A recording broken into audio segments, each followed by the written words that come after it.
We are going next to Jason in New Mexico. Hey, thank you for taking my call. How are you guys doing today? Hi, Jason. Good to hear from you. Good. Hey, my question was, I'm religious. I'm a Christian. But the question I had is, I was having a discussion or argument, if you want, with a friend of mine, and he's an atheist, and I'm not sure. I was trying to understand his position there. To kind of make a long story short, we boiled it down, based on evidence, and we got to a point. I guess we reached an impasse where I can't, quote unquote, prove the existence of God. He can't prove that God does not exist. He suggested I call into you guys, so that's kind of what we're stuck with in our argument at this point. I offered up the Bible as evidence, but he did not give me, he did not accept that as evidence, which I understand to a part. But the real question is then, I asked him, well, then can you disprove the existence of God? And he was able to do that as well. So I wanted to see what you guys had to say about that. You want to take this? So let me adjust my levels, because I just want to be clear. So you believe in God, and you've tried to use the Bible as evidence, and he didn't accept that?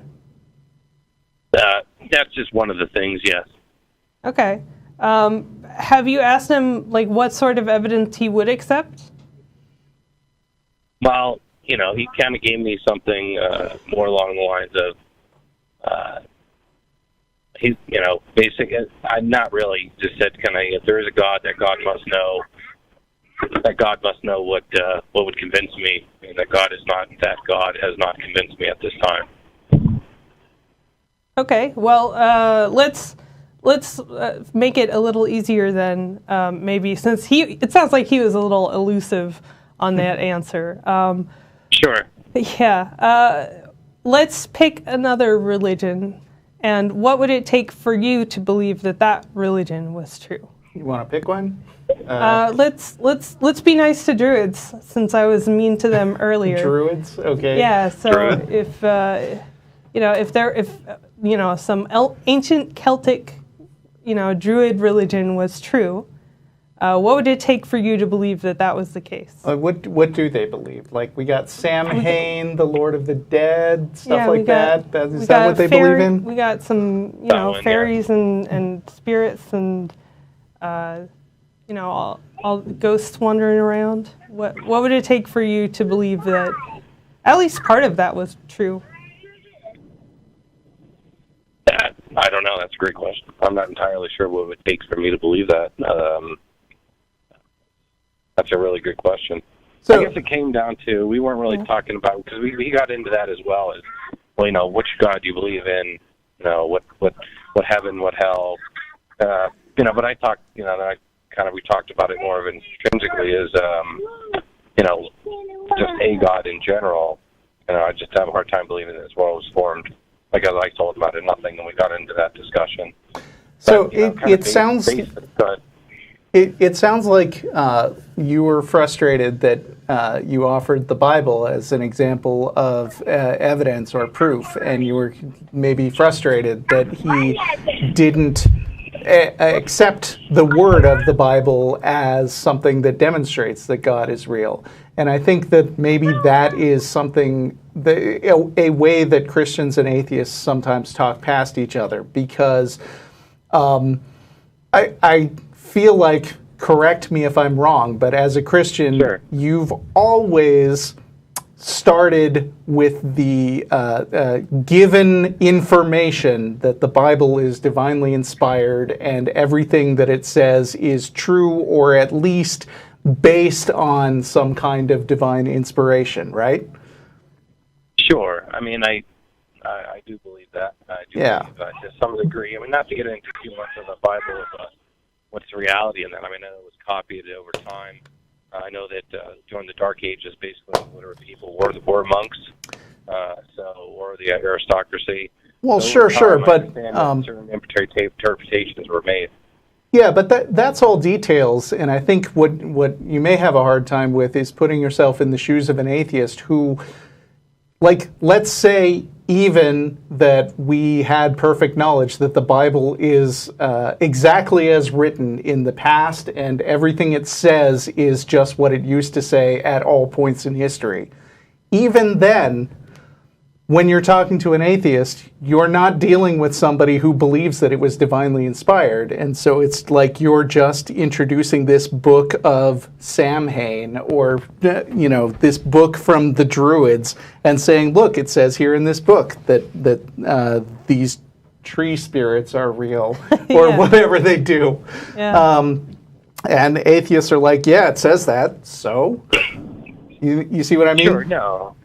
Yeah, absolutely. And I think we, in our argument, we got past that point where, okay, let's remove the Bible completely. I guess my biggest thing was, I don't know if I can believe that, we went all the way back to the Big Bang, if you will, and it's like, okay, that's how life started. It's like, well, to me, I don't feel that explains everything. And he said, well, maybe we just don't know at this time. I said, okay, well, sure. And but it's still, my thing was, well, that doesn't disprove God, though. Just because we don't have an answer doesn't disprove God, and his argument was it doesn't prove God. And so that's kind of where we ended up in the conversation, is where he was unable to disprove the existence of God, and something that I accepted, and I was unable, according to him, to prove the existence of God.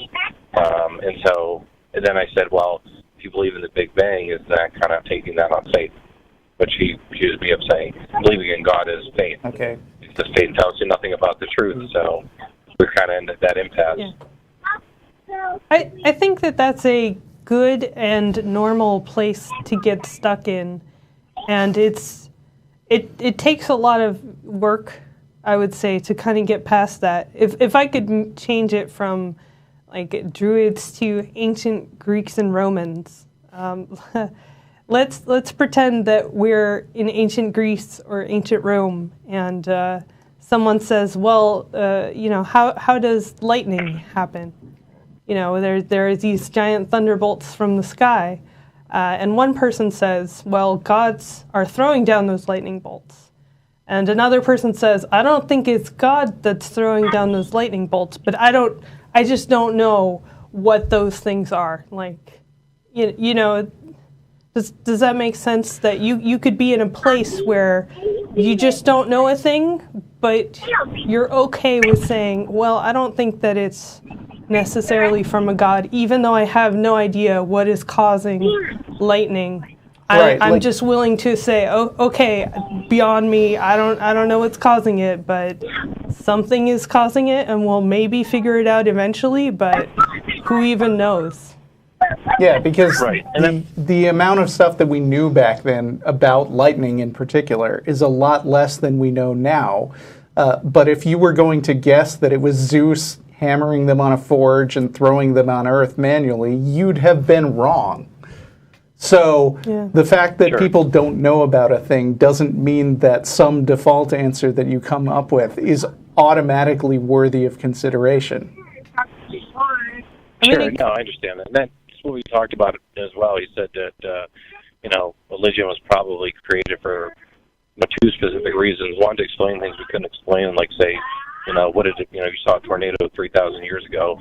You have no way of explaining that's a high and low pressure system meeting causing that happening. And then he said the other thing is we're the only creature on this planet capable of realizing our own mortality. So he said it's probably that's a bit of a claim. Well, they talk about, and I brought that up. I said, dogs kind of know when they die, and elephants go to an elephant graveyard. But, he brought up a point and said if, you held a gun or a carrot to, like, say, a cow's head, we wouldn't know the difference.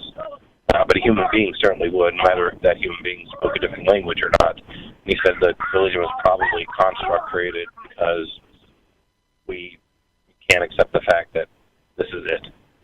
And I said maybe that's the point of it, but maybe that's the whole point of why we are special, I guess, on this planet. Yeah. I mean, I'm an atheist, and I don't like the fact that we got mortality. That this is it. That's horrible. I don't have a solution to that. I don't know if it's horrible. I think it's horrible. Yeah. Okay. I think I think it's pretty horrible, and I hate it. So I wish it wasn't the case. Right. But I mean, I will say, obviously, you and we are not going to resolve thousands of years of theological debates in a few minutes of phone conversations. But I would like to. I mean, I'm going to credit you because your conversation with your friends sounds a lot more constructive and civil than a lot of other conversations that I've heard on the same topic. And so, thank you for being forthright about it. Sure. No, like I said, it's kind of where we left off, and you guys, I think you got a good, decent answer, and it kind of comes down to that, kind of belief in a certain degree to a point. But he had some good points that I thought were, made me think a little bit. But still kind of. But another thing he said is that it's so ingrained in you that you could just be. A better lack of a word, brainwashed in a sense. So that may be right. True, because that's all I ever knew. So he said, what happens if you were born, in another place on Earth?